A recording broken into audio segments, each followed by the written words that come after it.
Deep-sea mining. Bacteria from the ocean floor can beat superbugs and cancer, but habitats are at risk from the hunger for marine minerals.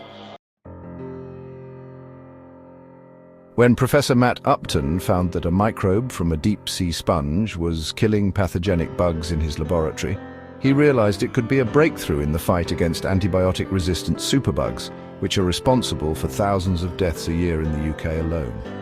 Further tests confirmed that an antibiotic from the sponge bacteria, found living more than 700 meters under the sea at the Rockall Trough in the northeast Atlantic, was previously unknown to science, boosting its potential as a life-saving medicine. But Upton and other scientists who view the deep ocean and its wealth of unique and undocumented species as a prospecting ground for new medicines fear such potential will be lost in the rush to exploit the deep sea's equally rich metal and mineral resources.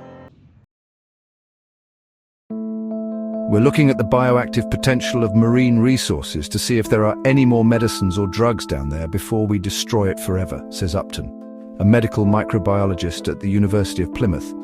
He is among many scientists urging a halt to deep-sea mining, asking for time to weigh up the pros and cons.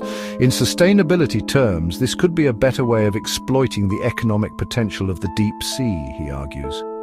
Oceanographers using remotely operated vehicles have spotted many new species. Among them have been sea cucumbers with tails allowing them to sail along the ocean floor, and a rare Dumbo octopus found 3,000 meters under the Pacific Ocean off the coast of California.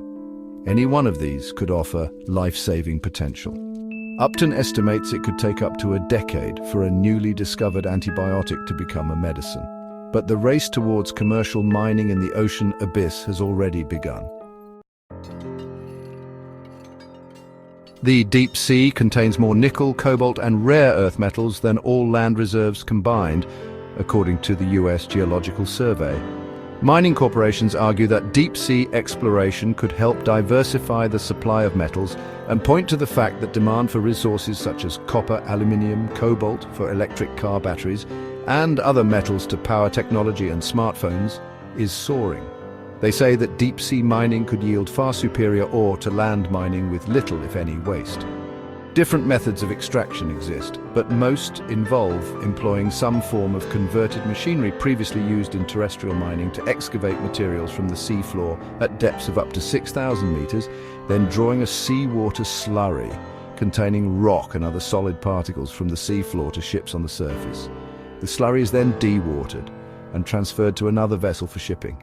Extracted seawater is pumped back down and discharged close to the seafloor. But environmental and legal groups have urged caution, arguing there are potentially massive and unknown ramifications for the environment and for nearby communities, and that the global regulatory framework is not yet drafted. Despite arising in the last half-century, the new global gold rush of deep-sea mining shares many features with past resource scrambles, including a general disregard for environmental and social impacts and the marginalization of indigenous peoples and their rights. A paper written by Julie Hunter and Julian Agwan from Blue Ocean Law and Pradeep Singh from the Center for Marine Environmental Sciences, Bremen, argues. The authors say that knowledge of the deep seabed remains extremely limited.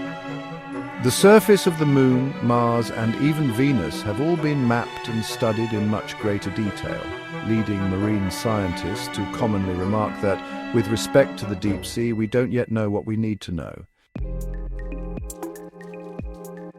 Scientific research, including a recent paper in Marine Policy Journal, has suggested the deep seabed and hydrothermal vents, which are created when seawater meets volcanic magma, have crucial impacts upon biodiversity and the global climate.